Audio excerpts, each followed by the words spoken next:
हाल ही में एक कार्यक्रम के दौरान सुप्रीम कोर्ट के पूर्व जज दीपक गुप्ता ने न्यायिक नियुक्तियों और सुधारों पर अपनी बात करते हुए कहा है कि अगर रिटायरमेंट के कगार पर खड़े जज रिटायरमेंट के बाद लाभ की चाह में सत्ता के गलियारों में भीड़ लगाते हैं तो क्या न्याय की उम्मीद की जा सकती है। उन्होंने सरकार के जरिए जजों के नामों को मंजूरी देने में धर्म के आधार पर भेदभाव किए जाने की भी बात कही।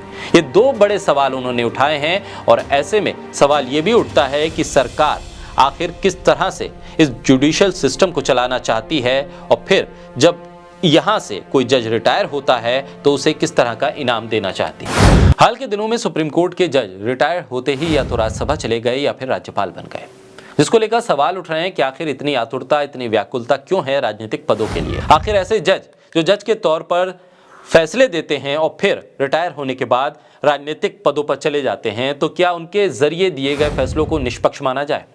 जो जज रिटायर होते ही सियासी गलियारों में चहल कदमी करते दिखने लगते हैं, उनके फैसलों पर सवाल क्यों ना उठे। पूर्व सीजेआई रंजन गोगोई के राज्यसभा भेजे जाने और जस्टिस एस अब्दुल नजीर के रिटायरमेंट के बाद उन्हें आंध्र प्रदेश का राज्यपाल बनाए जाने के बाद पूछा जा रहा है कि क्या ये सरकार के हक में दिए गए फैसलों का इनाम है। अब इस मुद्दे पर सुप्रीम कोर्ट के पूर्व जज दीपक गुप्ता की भी टिप्पणी सामने आई है। बोलता हिंदुस्तान पर मैं हूं आपके साथ मिर्जा शाकिर अली बेग। हाल ही में एक कार्यक्रम के दौरान सुप्रीम कोर्ट के पूर्व जज दीपक गुप्ता ने न्यायिक नियुक्तियों और सुधारों पर अपनी बात करते हुए कहा है कि अगर रिटायरमेंट के कगार पर खड़े जज रिटायरमेंट के बाद लाभ की चाह में सत्ता के गलियारों में भीड़ लगाते हैं तो क्या न्याय की उम्मीद की जा सकती है। उन्होंने सरकार के जरिए जजों के नामों को मंजूरी देने में धर्म के आधार पर भेदभाव किए जाने की भी बात कही। ये दो बड़े सवाल उन्होंने उठाए हैं और ऐसे में सवाल ये भी उठता है कि सरकार आखिर किस तरह से इस जुडिशियल सिस्टम को चलाना चाहती है और फिर जब यहाँ से कोई जज रिटायर होता है तो उसे किस तरह का इनाम देना चाहती है। Campaign for judicial accountability and reforms ने न्यायिक नियुक्तियों और सुधारों पर एक सेमिनार का आयोजन किया था और इसमें उन्होंने सवाल रखा था कि एक पारदर्शी और जवाबदेह कॉलेजियम बनाने के मुद्दे पर आखिर किस तरह से चर्चा की जाए। इस पर सुप्रीम कोर्ट के पूर्व जज जस्टिस दीपक गुप्ता ने अपनी टिप्पणी रखी। उन्होंने कहा कि कैसे रिटायरमेंट के बाद लाभ के पदों पर न्यायिक स्वतंत्रता के साथ समझौता किया जाता है। उन्होंने कहा कि रिटायरमेंट के बाद कोई लाभ नहीं होना चाहिए, कोई लाभ का पद नहीं होना चाहिए। ऐसे लाभ देकर हमारे पास एक स्वतंत्र न्यायपालिका नहीं आ सकती। उन्होंने कहा कि अगर रिटायरमेंट के बाद इसी तरह के संवैधानिक पद बांटे जाने लगे तो फिर न्याय प्रक्रिया ही सवालों के घेरे में आ जाएगी। जस्टिस दीपक ने कहा कि सेवानिवृत्ति के बाद यानी कि रिटायरमेंट के कगार पर खड़े जज रिटायरमेंट के बाद अगर वो चाहते हैं कि उन्हें कोई लाभ का पद मिले, सत्ता के गलियारों में भीड़ लगाना शुरू कर दें, तो क्या उनसे न्याय की उम्मीद की जा सकती है। अगर सुप्रीम कोर्ट प्रगतिशील जजों से भरा होता तो ये भी एक गलत संकेत होते। उन्होंने कहा यह भी दुखद होता। यहाँ पर सभी तरह के जज होने चाहिए। ऐसे दो मुद्दों की तरफ उन्होंने इशारा भी किया जो विचार में कॉलेजियम के कामकाज को मजबूती देने की दिशा में जरूरी हो सकता है।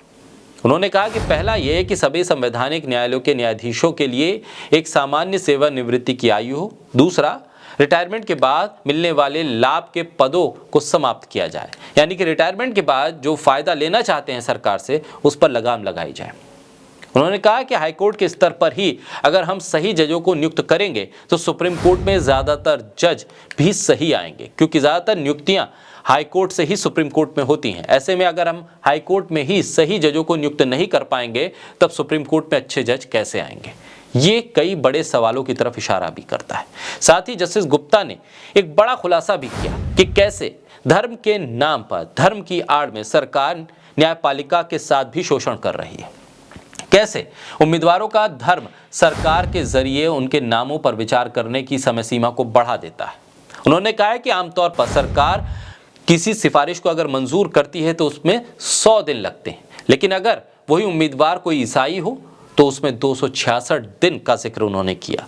मुसलमान होने पर ये दिन और बढ़ जाते हैं, यानी लगभग 350 दिन लग जाते हैं उस सिफारिश को मंजूरी देने में, यानी 1 साल का वक्त लग जाता है लगभग। ऐसे में उन्होंने कहा कि ये आंकड़े चिंताजनक हैं। ऐसे में ये चलन भी बहुत खतरनाक है कि अगर आप न्यायपालिका को स्वतंत्र मानते हैं, निष्पक्ष मानते हैं, तो धर्म के आधार पर वहां भेदभाव कैसे कर सकते हैं। उन्होंने कहा धर्म के आधार पर भेदभाव करने का एक मतलब ये भी है कि ये सुनिश्चित किया जाए कि कोई भी सीनियर न्यायाधीश मुख्य न्यायाधीश ना बने और कभी सुप्रीम कोर्ट ना पहुंचे।